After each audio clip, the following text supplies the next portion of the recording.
হে ঈশ্বর, সিয়নের প্রশংসা তোমার অপেক্ষা করে, তোমার উদ্দেশ্যে মানত পূর্ণ করা যাইবে। হে প্রার্থনা শ্রবণকারী, তোমারই কাছে মর্তমাত্র আসিবে।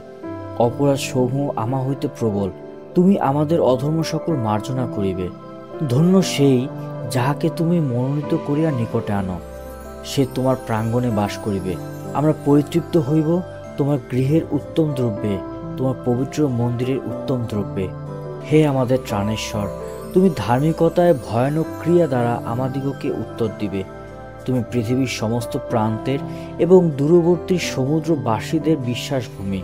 তুমি নিজ শক্তিতে পর্বতগণের স্থাপনকর্তা, তুমি পরাক্রমে বদ্ধকূটি। তুমি সমুদ্রের গর্জন, তার তরঙ্গের গর্জন ও জাতিগণের কলহ শান্ত করিয়া থাকো। আর প্রান্ত নিবাসীরা তোমার চিহ্ন সকল দেখিয়া ভয় পায়।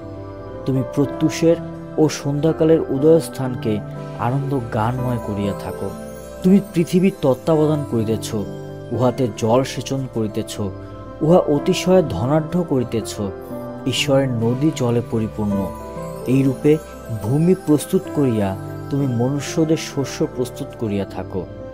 তুমি তাহার সীতা সকল জলশক্তি করিয়া থাকো, তাহার আলি সকল সমান করিয়া থাকো। তুমি বৃষ্টি দ্বারা তা কোমল করিয়া থাকো, তার অঙ্কুরকে আশীর্বাদ করিয়া থাকো। তুমি আপন মঙ্গল ভাবের বৎসরকে মুকুট পরাইয়া থাকো। তোমার চক্রচিহ্ন দিয়া পুষ্টিকর দ্রব্য খরে, তাহা প্রান্তরস্থ চারি স্থান সকলেতে খরে ও উপপর্বতগণ হর্ষরূপে কোটিবন্ধন পায়। মাঠ সকল মেষপালকে ভূষিত হয়, তলভূমি সকল শস্যে পরিচ্ছন্ন হয়। তাহারা আনন্দ ধ্বনি করে, তাহারা গান করে। সমস্ত পৃথিবী ঈশ্বরের উদ্দেশ্যে আনন্দ ধ্বনি করো, তাহার নামের গৌরব কীর্তন করো, তাহার প্রশংসা গৌরবান্বিত করো। ঈশ্বরকে বলো, তোমার কর্ম সকল কি ভয়াবহ!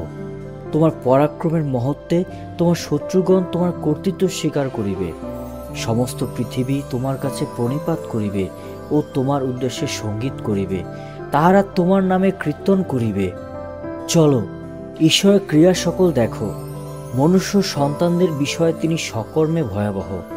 তিনি সমুদ্রকে শুষ্ক ভূমিতে পরিণত করিলেন, লোকেরা নদীর মধ্য দিয়া পদবর্ষে গমন করিল, তাহাতে সেই স্থানে আমরা আনন্দ করিলাম।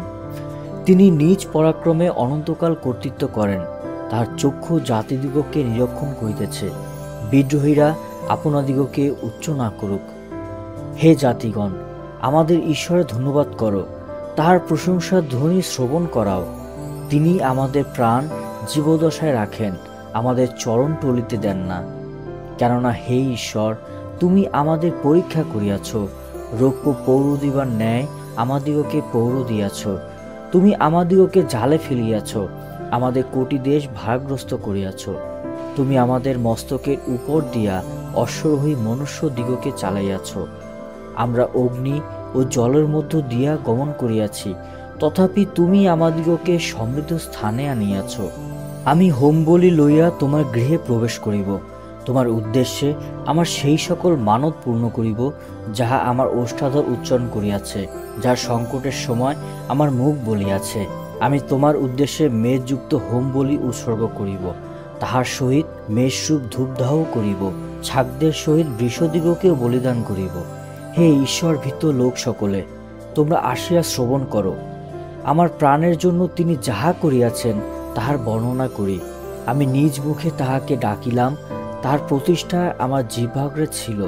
যদি চিত্তে অধর্মের প্রতি তাকাইতাম, তবে প্রভু শুনিতেন না, কিন্তু সত্যই ঈশ্বর শুনিয়াছেন। তিনি আমার প্রার্থনা রবে অবধান করিয়াছেন। ধন্য ঈশ্বর, যিনি আমার প্রার্থনা এবং আমা হইতে নিজ দয়া দূর করেন নাই। ঈশ্বর আমাদিগকে কৃপা করুন ও আশীর্বাদ করুন, আমাদের প্রতি আপন মুখ উজ্জ্বল করুন। এই রূপে যেন পৃথিবীতে তোমার পথ ও সমস্ত জাতির মধ্যে তোমার পরিত্রাণ বিদিত হয়।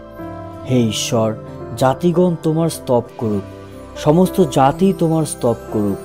লোকবৃন্দ আহ্লাদিত হইয়া আনন্দ গান করুক, যেহেতু তুমি ন্যায়ে জাতিগণের বিচার করিবে, পৃথিবীতে লোকবৃন্দের শাসন করিবে। হে ঈশ্বর, জাতিগণ তোমার স্তব করুক, সমস্ত জাতি তোমার স্তব করুক। পৃথিবী নিজ ফল দিয়াছে, ঈশ্বর আমাদের ঈশ্বর আমাদিগকে আশীর্বাদ করিবেন। ঈশ্বর আমাদিগকে আশীর্বাদ করিবেন, আর পৃথিবীর সমস্ত প্রান্ত তাহাকে ভয় করিবে।